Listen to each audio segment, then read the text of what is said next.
Formula जरा बताना, resistance के कंडक्टिंग वायर का रेजिस्टेंस फार्मूला बोलो। सारे फार्मूले बोलो, ये थोड़ी ना कहा केवल ये वाला देना है। और कंडक्टिंग वायर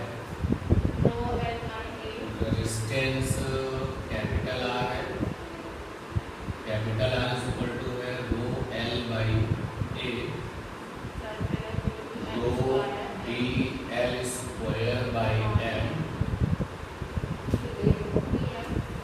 और यहाँ पर है आपका rho m upon d a square.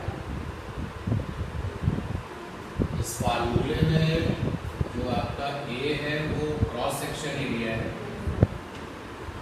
Conducting wire की बात हो रही है, और जब हम वायर की बात कर रहे हैं तो कॉन्फिडेंस से बता सकते हैं कि जो एल है वो लेंथ ऑफ द वायर है, length of wire, capital M mass of wire है,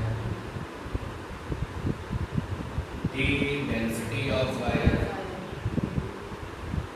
density of wire, rho resistivity है, सारे टर्म्स हो चुके हैं।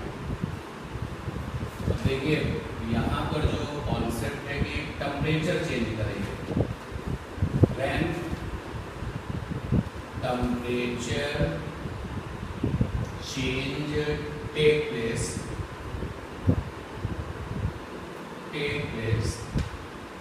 विदाउट, ध्यान देना इस विदाउट वाली बात, लीनियर एक्सपेंशन। भाई टेम्परेचर बदलने से लंबाई भी बदल जाती है, लेकिन ऐसा नहीं होने देंगे। हम टेम्परेचर को चेंज तो करेंगे, लेकिन वो टेम्परेचर ऐसा नहीं हो कि लेंथ बदल सके। आप देखो ना, समर में टेम्परेचर बढ़ जाता है 50, 55, 60 तक पहुंच जाता है, तो उस सिचुएशंस में लीनियर एक्सपेंशन जैसी कोई चीज़ जनरल वे में नहीं होती है। लीनियर एक्सपेंशन का जो टेम्परेचर होता है वो बहुत ज़्यादा होता है। यहाँ टेम्परेचर तो चेंज होगा, लेकिन लीनियर एक्सपेंशन जैसी कोई सिचुएशन नहीं है।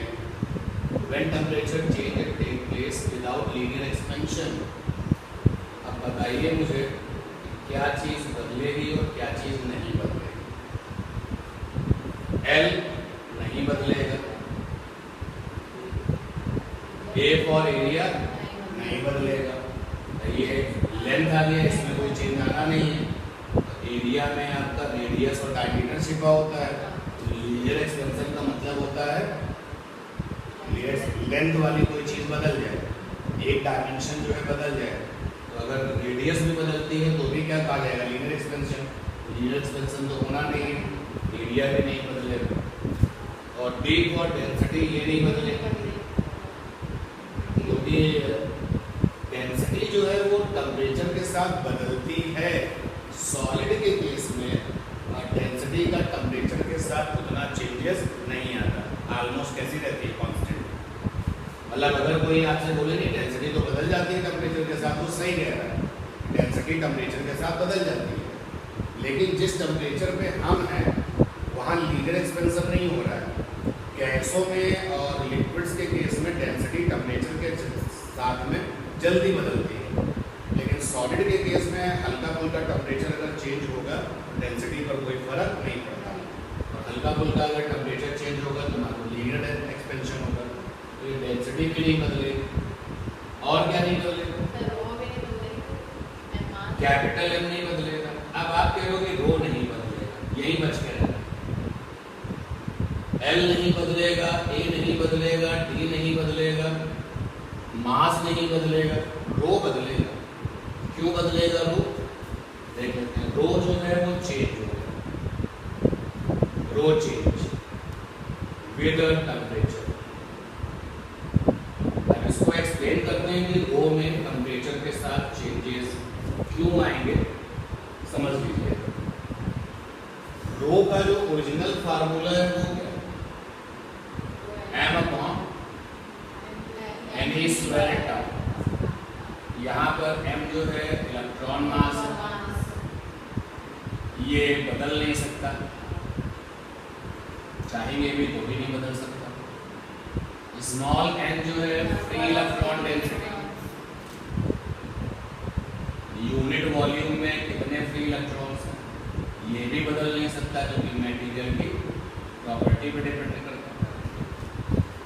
ई यहाँ पर है 1.6 इंटू 10 की पावर माइनस का 19, ये भी नहीं बदल सकता, फिक्स वैल्यू है। अब ये रह गया टाउ, और समय बराबर होता है डिस्टेंस अपॉन स्पीड, क्योंकि टाउ का नाम है रिलैक्सेशन टाइम, समय बराबर है डिस्टेंस अपॉन स्पीड। और टाउ की सिचुएशन में जो डिस्टेंस थी वो लैम्डा थी, मीन फ्री पाथ, यही तो था। टाउ इज व्हाट, टाउ आपका वो टाइम था जिसमें कि चली गई डिस्टेंस क्या थी, मीन फ्री पाथ के बराबर। और यहाँ पर स्पीड भी टाउ बराबर हो गया लैम्डा बाई वी। और ये जो स्पीड है, स्पीड भी ये depend upon temperature, depend upon temperature. क्यों आपने पूछा, क्यों? क्योंकि बिकॉज आपने ये कह रखा है कि free electrons are similar to, equivalent to gas molecules in container. और आपको पता है कि गैस के मॉलिक्यूल्स जो हैं वो टेम्परेचर के साथ अपनी स्पीड को क्या कर देते हैं, चेंज कर देते हैं। और फ्री इलेक्ट्रॉन गैस मॉडल में ये कहा गया कि जो इलेक्ट्रॉन्स हैं उनका भी कुछ हाल वैसा ही रहता है जैसे कि गैस के मॉलिक्यूल्स कंटेनर में होता है। तो इसलिए स्पीड जो है टेम्परेचर के साथ क्या करेगी, बदलेगी। और गैस के मॉलिक्यूल्स की जो स्पीड होती है वो टेम्परेचर के साथ कैसे होती है, डायरेक्टली प्रोपोर्शनल, डायरेक्टली प्रोपोर्शनल। यहाँ पर हमको ये बात समझ में आ गई, टाउ इज इक्वल टू है लैम्डा बाई वी, और वी प्रोपोर्शनल है टेम्परेचर। यहाँ पर आप देखिए tau proportional to 1 upon temperature. इसलिए ये पक्का हो गया कि टेम्परेचर और रिलैक्सेशन टाइम का जो रिलेशन है वो कैसा है, इनवर्सली प्रोपोर्शनल है। 1 अपॉन टाउ देखिए कितना होगा, प्रोपोर्शनल टू टेम्परेचर। अब अगर हम इस रिजल्ट को वापस ले लें, देखो ये लोग तो कांस्टेंट है, रो प्रोपोर्शनल है 1 बाई टाउ, रो प्रोपोर्शनल क्या हो गया, तो रेजिस्टिविटी जो है कंडक्टिंग वायर के टेम्परेचर के साथ क्या होगी, बढ़ेगी। डायरेक्टली प्रोपोर्शनल का मतलब हो गया ना, बढ़ेगा टेम्परेचर तो रेजिस्टिविटी बढ़ेगी। तो यहाँ पर जो रिजल्ट आया इस पूरे एक्सप्लेनेशन से ये आया कि फॉर कंडक्टर जो रेजिस्टिविटी है, resistivity rho that is proportional to temperature. और इधर हम जब मूव कर रहे थे इस तरफ, एल और ए कांस्टेंट है, ये कांस्टेंट है, और ये लोग भी कांस्टेंट है। तो रेजिस्टेंस किसके प्रोपोर्शनल है, रो के। तो resistance capital R proportional to rho, तो रेजिस्टेंस प्रोपोर्शनल टू क्या, याद रखना कि कंडक्टर के लिए टेम्परेचर और रेजिस्टेंस का, कंडक्टर के लिए टेम्परेचर और रेजिस्टिविटी का जो रिलेशन है वो कैसा है, डायरेक्टली प्रोपोर्शनल। ठीक, अब हमें ये भी पता है कि अगर दो लोगों के बीच में प्रोपोर्शनलिटी है, टेम्परेचर को अगर हम कैपिटल टी से, पहले हम इसको लेके चलते हैं बाद में इसको, ठीक है। हमने यहाँ पर रेजिस्टेंस प्रोपोर्शनल टू टेम्परेचर लिखा और टेम्परेचर का टी कैपिटल लिखा। तो जब भी टेम्परेचर का टी कैपिटल लिखा जाता है तो टेम्परेचर किसका होता है, केल्विन। इसका मतलब है जो टेम्परेचर है वो केल्विन में लेना है। तो यहाँ से रिजल्ट आ जाएगा R1 बाई R2 बराबर T1 बाई T2। और ये सारी बात किसके लिए चल रही है, फॉर द कंडक्टर। ये मटेरियल तो और भी होता है, आपके पास में मटेरियल सेमी कंडक्टर भी है, ठीक है ना, आपके पास मटेरियल कैसा है, इंसुलेटर भी है। तो अभी हम कंडक्टर की बात कर रहे हैं, तो कंडक्टर के लिए रिजल्ट हमको मिल चुका है। होता है, कैपिटल टी यहाँ पर जो है वो केल्विन टेम्परेचर होता है, केल्विन टेम्परेचर। और अगर हम टी को स्मॉल बनाएं तो degree Celsius temperature, degree Celsius. और अगर y प्रोपोर्शनल x है तो ग्राफ ऐसा होता है। तो यहाँ पर अगर हम केल्विन टेम्परेचर ले लें, केल्विन टेम्परेचर मतलब कैपिटल टी, और ये R फॉर रेजिस्टेंस ले लें, ग्राफ कैसा होगा, यानी कि 0 केल्विन पर ये जो पॉइंट है किसका है, 0 केल्विन। 0 केल्विन के टेम्परेचर पर जो रेजिस्टेंस है वो क्या है, 0। 0 केल्विन के टेम्परेचर पर रेजिस्टेंस 0 है। तो ऐसा टेम्परेचर जिस पर रेजिस्टेंस 0 है वो टेम्परेचर कहलाता है क्रिटिकल टेम्परेचर। और जब रेजिस्टेंस की वैल्यू 0 हो जाती है तो हमारे इस कंडक्टर को कहते हैं सुपर कंडक्टर। ठीक है ना, दो चीजें हैं यहाँ पर देखिए। एक तो ये हो गया कि temperature at which resistance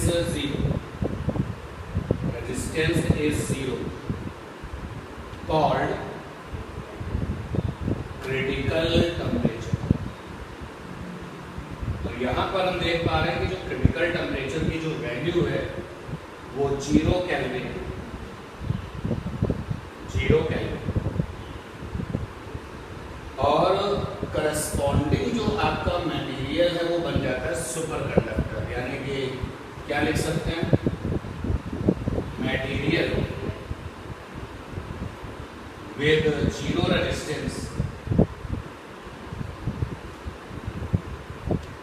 0 resistance is called superconductor, superconductor। ठीक है, नोट करिए।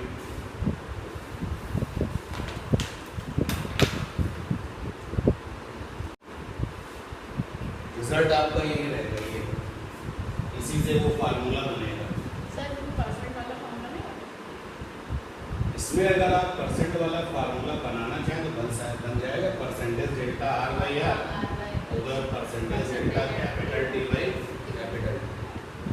बट याद रखना कि रिजल्ट 10% से ऊपर ना, आंसर भी 10% से थोड़ा बहुत ज़्यादा अगर आता, मान लो 11 आ गया तो चल जाएगा। जैसे जैसे 10% से रिजल्ट बढ़ेगा वैसे वैसे गलती बढ़ेगी। मान लो कि अगर आपने ये शॉर्टकट वाला फंडा लगाया और आंसर आपका 12% आ गया तो वैसे तो गलत है, लेकिन चूंकि 10 से थोड़ा ही ज़्यादा है तो बहुत ज़्यादा गलती नहीं। लेकिन अगर आंसर आ रहा है 40% तो गलत हो गया। तो जैसे तो 10% से आप और ऊपर चलते चले जाओगे तो रिजल्ट में इस रूल, ये जो फार्मूला होता है इसके अकॉर्डिंग जो आंसर होगा गलत हो जाएगा। 10% के आसपास थोड़ा बहुत ज़्यादा होने चल जाएगा। क्वेश्चन यहाँ पर ये है, फार्मूला है अपने पास R1 बाई R2 बराबर T1 बाई T, और जो सिचुएशन है जरा उस पर गौर करें। सिचुएशन क्या है, सिचुएशन ये है कि इनिशियल टेम्परेचर जो है, इनिशियल टेम्परेचर वो 0 डिग्री सेल्सियस। तो केल्विन में क्या हो जाएगा, केल्विन में हो जाएगा 0 + 273 यानी कि 273 केल्विन, यानी T1 की वैल्यू जो है वो 273 केल्विन होगी। नहीं हो गई इनिशियल, T1 इनिशियल। और इस इनिशियल टेम्परेचर पर जो रेजिस्टेंस है, तो रेजिस्टेंस जो है वो R0 है। कुछ आदत इस तरीके की रख रहे हैं, 0 डिग्री सेल्सियस के टेम्परेचर पर जो रेजिस्टेंस है वो कितना, R0। इसका मतलब हो गया कि R1 की वैल्यू क्या हो जाएगी, R0। ठीक है, और फिर बाद में यानी कि फाइनल का जो टेम्परेचर है वो T degree Celsius, small t degree Celsius. Kelvin में कितना हो जाएगा T प्लस 273, तो ये T2 हो जाएगा। और इस 3 डिग्री सेल्सियस पर जो रेजिस्टेंस है उसको हम लिख रहे हैं R और यहाँ पे T, ताकि एक ट्यूनिंग बनी रहे। 80 डिग्री सेल्सियस का रेजिस्टेंस RT है और 0 का क्या है R0। तो ये आपका R2 हो जाएगा, R2 बराबर क्या हो जाएगा RT। यहाँ पे इसको यूज कर लिया जाएगा R0 और ये RT 273 upon T plus 273। RT is equal to R0 T plus 273 और अपॉन में 273। ये आ गया RT is equal to R0 T by 273 plus 273 by 273। RT is equal to R0 T by 273 plus 1। RT is equal to R0 1 plus 1 by 273 और into में T। ठीक, ये जो 1 बाई 273 है इसको टेम्परेचर कॉफिशिएंट कहते हैं। 1 by 273 is called temperature coefficient. पूरा नाम है रेजिस्टेंस टेम्परेचर कॉफिशिएंट और इसको अल्फा से लिखते हैं। ये रिजल्ट बन गया RT is equal to R0 bracket में 1 प्लस अल्फा। जो ये फार्मूला आया है इस फार्मूले की अपनी कुछ लिमिटेशंस हैं। अगर आप एक ऐसा क्वेश्चन पढ़ते हो जहाँ पर 0 डिग्री सेल्सियस पर रेजिस्टेंस की बात हो रही है तो समझ जाओ कि फार्मूला ये लगे। जैसे मैं एक क्वेश्चन बनाता हूँ, एक क्वेश्चन आपके लिए बनाता हूँ कि सपोज कर लीजिए कि कहा गया कि रेजिस्टेंस इज इक्वल टू 20 ओम और find the resistance at temperature 20 degree Celsius. तो अब आपने देखा कि इस क्वेश्चन में बाद वाला जो टेम्परेचर है वो तो 20 डिग्री सेल्सियस है। बाद वाला जो टेम्परेचर कितना है 20 डिग्री सेल्सियस। तो 20 डिग्री सेल्सियस पर जो रेजिस्टेंस है वो चाहिए, लेकिन ये 20 ओम का रेजिस्टेंस है ये कितने पर था नहीं बताया गया। तो फिजिक्स में जब कुछ इनिशियल में नहीं बताया जाता तो क्या मान लिया जाता, 0। यानी इस क्वेश्चन में हमसे इनडायरेक्टली वो 0 डिग्री सेल्सियस की बात कर रहा है। यानी ये क्या है R0 20 ओम। एक 20 ओम का रेजिस्टेंस कितने टेम्परेचर पर था क्वेश्चन ने नहीं बताया। जब नहीं बताया तो हम क्या मानते हैं, फिर 0 मानते हैं। मैं आपसे कह रहा हूँ कि अगर आपको 0 डिग्री सेल्सियस का हिंट कहीं पर मिले डायरेक्टली या इनडायरेक्टली, अगर आपको टेम्परेचर कॉफिशिएंट्स की हिंट मिले डायरेक्टली या इनडायरेक्टली, तो आप अपना क्वेश्चन किससे करेंगे, इसी फार्मूले से करेंगे। मुझे इस क्वेश्चन में डायरेक्टली या इनडायरेक्टली हमको 0 डिग्री सेल्सियस की हिंट मिल चुकी है। अब मुझे T बराबर दिया गया है 20 डिग्री सेल्सियस, मुझे क्या चाहिए R20 चाहिए। जैसे RT R20 तो फार्मूला लगाया RT बराबर R0 ब्रैकेट में 1 प्लस अल्फा T। R20 बराबर R0 is 20, alpha is 1 by 273। कभी कभी अल्फा दे दिया जाएगा, दे दिया जाए तो बहुत अच्छी बात है, नहीं तो हमें पता ही है। और स्मॉल टी कितना है 20। सॉल्व कर लेंगे तो R20 की वैल्यू आ जाएगी। फाइनली आप सुनिएगा, अगर आप एक ऐसा क्वेश्चन देखते हैं जिसमें डायरेक्ट या इनडायरेक्ट 0 डिग्री सेल्सियस की आवाज़ सुनाई पड़ती है, हिंट आती है, अगर हमें किसी क्वेश्चन को पढ़ करके टेम्परेचर कॉफिशिएंट्स की बातें या हिंट मिल रही है, तो आप समझ लीजिएगा कि आपका जो क्वेश्चन है वो किसी फार्मूले से होगा जो कि है RT is equal to R0 bracket में 1 प्लस अल्फा। ठीक, अच्छा अब एक क्वेश्चन थोड़ा सा और बड़ा बनाते हैं इसी से। क्या सिचुएशन है कि रेजिस्टेंस जो है R1 है at temperature T1 degree Celsius, degree Celsius की बातें हो रही हैं, और रेजिस्टेंस जो है R2 हो गया at temperature T2 degree Celsius. तो पूछा कि ये वाली बात यूज करो और इसका भी इस्तेमाल करो, फाइंड अल्फा। अल्फा पूछ रहा है, मतलब एग्जाम में आपको T1 और R1 दिया जा रहा है, T2 और R2 दिया जा रहा है, क्या पूछा जा रहा है? अल्फा। देखिए कैसे निकलेगा अल्फा। सर अल्फा की वैल्यू तो एक कांस्टेंट है ना। बट वो कह रहा है कि नहीं निकालो, हमें नहीं पता, हमें अल्फा की वैल्यू यहाँ से निकाल के दो, इनका इस्तेमाल करो और अल्फा निकालो। जब मेरे ऊपर बाउंडेशन है कि भाई इन लोगों को यूज करके अल्फा निकालो तो बात खत्म होगी, उसके अकॉर्डिंग निकालेंगे। अब इन लोगों का यूज करके अल्फा निकालेंगे तो आएगा उतना ही, इतना है, इतना ही आएगा। इतना ही आएगा 1/273।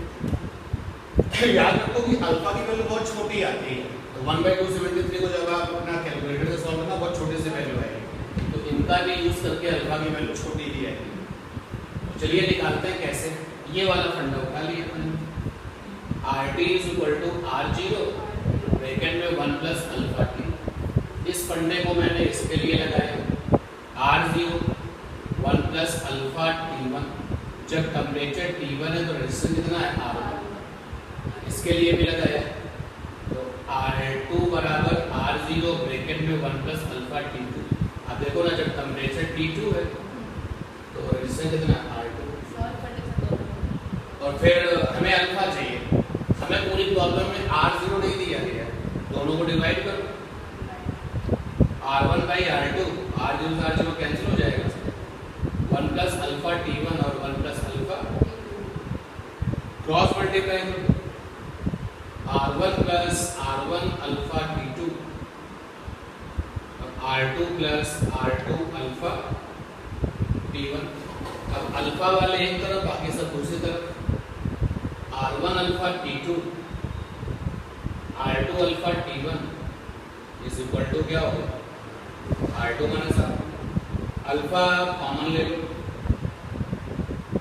ये हो गया R1 T2 और माइनस का R2 T1, R2 minus alpha is equal to हो गया R2 minus R1 upon R1 T2 और माइनस का R2 T1। अब याद रखने का तरीका आपका ऐसा होगा, जैसे R2 माइनस R1, तो जो इधर है ये इधर आ जाएगा और जो इधर है ये इधर आ जाएगा। जैसे ये R1 है, R1 आ गया, इधर ये R2 है तो R2 इधर आ गया, और R1 के साथ टेम्परेचर का T2 और R2 के साथ टेम्परेचर का T1, ऐसे याद कर सकते हैं। सर आपने तो बोला यही आएगा ना, क्या वैल्यू मार पड़ जाएगी। यहाँ पर जब वैल्यू रखोगे R2 की कुछ वैल्यू रहेगी है ना, R1 की कुछ वैल्यू क्वेश्चन में दी जाएगी, T1 T2 की वैल्यू कुछ दी जाएगी, लेकिन जब सॉल्व करेंगे तो अल्फा की वैल्यू, क्योंकि मेरे ऊपर फाउंडेशन लगी है कि इस फंडे का ही यूज करके निकालना है, तो जब हम निकालेंगे तो हम देखेंगे कि R1 R2 T1 T2 की वैल्यू रखने के बाद जब हम अल्फा निकालेंगे और जो 1/273 से निकालेंगे, दोनों नियर अबाउट कैसे सर अगर जैसे कोई दूसरा फॉर्मूला क्वेश्चन दिया उसमें सर वैल्यू दी गई, सर इसमें आप अल्फा का डायरेक्ट फॉर्मूला लगा सकते हैं। फर्दर अगर हमें इस तरीके का क्वेश्चन मिलता है तो ये फार्मूला डायरेक्ट ही लगाना है, इसे तो बताया गया। इफ यू आपको क्वेश्चन जरा सुनो, जैसे मान लीजिए क्वेश्चन आपके लिए सेट करते हैं कि at 10 degree Celsius resistance is equal to 4 at 15 degree Celsius resistance is equal to 9 find alpha. अब इस क्वेश्चन में आप इसको सीधे लगाओगे, ये तो मैं आपको बना के दिखा रहा हूँ यहाँ। अब अल्फा सीधे देखो, अल्फा बराबर रटने का तरीका क्या है, क्योंकि फाइनली आपको रटना ही पड़ेगा, भूल जाए तो आप फटाफट बना लें। अगर आपने लिखा R2 माइनस R1, नीचे क्या हो जाएगा R1 साथ में T2 और माइनस में R2 साथ में T2। अब देखो R2 तो 9 है, R1 आपका 4 है, R1 कितना है आपका 4 और T2 कितना है 15, T2 15 है ना, और R1 कितना है, R1 है आपका R2 9 है और T1 कितना है 10। ठीक है, सॉल्व कर लेते हैं, आंसर है।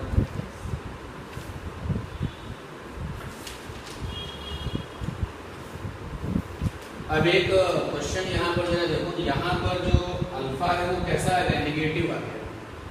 देखो ऊपर तो 5 आएगा, तो यहाँ पे 60 आएगा और यहाँ पे 90 आएगा, तो नेगेटिव आ जाएगा। तो कंडक्टर के जो अल्फा है वो कभी नेगेटिव नहीं आते हैं, तो क्या हुआ, जो हमने क्वेश्चन बनाया वो क्या बन गया, गलत बन गया। चलो मैं इसको सही कर लेता हूँ। ये 4 है, नहीं इसको कर देता हूँ 15 की जगह पे 20। ठीक है, अब देखते हैं R1 तो 4 हो गया, ये 20 हो जाएगा, अभी भी ये ज़्यादा है, इसको कर देते हैं 30। अब यहाँ पे 30 अब बन जाएगी। ठीक है, अल्फा हमेशा कंडक्टर के केस में अल्फा पॉजिटिव आता है, सेमी कंडक्टर के केस में अल्फा कैसा होता है, नेगेटिव। एक रिजल्ट आपका ही हो गया, नोट कर लीजिएगा। या 1 सेकेंड थोड़ा सा टाइम और दे दीजिए तो ये कंप्लीट हो जाए, फिर आप फाइनली नोट कर लेना। ये क्वेश्चन तो क्लियर हो गया था, ठीक है, हटा देना इसको। रखना है तो बता दीजिए, रखना है फिर रुकिए, फिर मैं कुछ करता हूँ। एक काम और कर लेते हैं जो कि बहुत इंपॉर्टेंट है, सीरीज ऑफ ए क्वेश्चन है ये, वेरी इंपॉर्टेंट क्वेश्चन। यहाँ पर ये है कि आपके पास में 6 लोग होंगे, 6 में 5 आपको पता होंगे और 6वां मिसिंग होगा, तो उस मिसिंग का पता लगाना है। क्वेश्चन देखिए क्या है, क्वेश्चन यहाँ पर ये है, टेम्परेचर है T1 डिग्री सेल्सियस, तो रेजिस्टेंस है R1। ठीक, फिर टेम्परेचर है T2 डिग्री सेल्सियस और रेजिस्टेंस क्या है R2। फिर टेम्परेचर है T3 डिग्री सेल्सियस और रेजिस्टेंस क्या है R3। तो देखो सब मिला के 6 हो गए, 1 2 3 4 5 6। क्वेश्चन जब बनेगा तो ये 6 जो है, इस 6 में हमें 5 दिए जाएंगे और 6वां जो है वो मिसिंग होगा, उस मिसिंग का पता लगाना है। अगर आप क्वेश्चन पढ़ करके देखते हैं कि वहाँ पे डिग्री सेल्सियस की बातें हो रही हैं, अगर आप क्वेश्चन को पढ़ करके ये देखते हैं कि वहाँ पे अल्फा की बातें हो रही हैं, अगर क्वेश्चन में किसी तरीके से 0 डिग्री सेल्सियस की हिंट आती है, तो अपना पूरा का पूरा कंसंट्रेशन इस फार्मूले पर चलता है। तो मैं ये फार्मूला पिक करता हूँ, ध्यान देना। फार्मूला है हमारा RT R0 अल्फा T, सही। R0 को मल्टीप्लाई कर दिया। अब ये फार्मूला इसके लिए लगाना है, इसके लिए लगाना है, इसके लिए लगाना है। देखो पहले मैं उसके लिए लगाता हूँ, तो आएगा R1 बराबर R0 plus R0 alpha T1। फिर दूसरे नंबर पे आओगे तो R2 बराबर R0 plus R0 alpha T2। और फिर तीसरे नंबर पर आओगे तो आएगा R3 बराबर R0 plus R0 alpha T2। पूरे क्वेश्चन में अल्फा गिवन नहीं है, ना ही R0 गिवन है।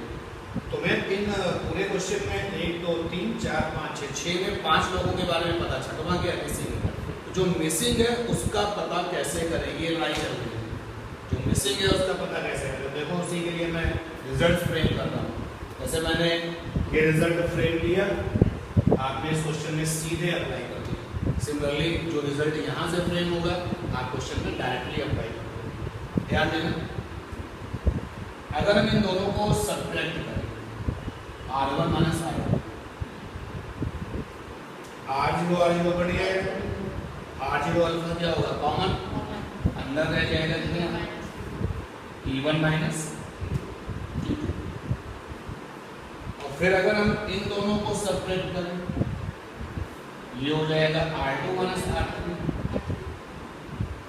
और R0 अल्फा क्या हो जाएगा कॉमन और आ जाएगा T2 माइनस। अब फर्दर अगर इनको डिवाइड कर लें, जैसे आप इनको आपस में डिवाइड करेंगे तो लेफ्ट हैंड में बचेगा R1 से R2 और R2 से R3, राइट हैंड में बचेगा T1 से T2 और T2 से। और क्वेश्चन की बिगनिंग में मैं क्या बोल रहा हूँ कि आपको T1 T2 T3 R1 R2 R3 6 में से क्या दिए हैं 5। अब देखो ये जो रिजल्ट निकल के आया है, इस रिजल्ट में आपको टोटल 6 लोग दिखाई दे रहे हैं। 6 में से 5 आपको दिए जाएंगे, क्वेश्चन में जो मिसिंग होगा वो पता चल जाएगा। अब क्वेश्चन जैसे सुन लो, बनाना कैसे था।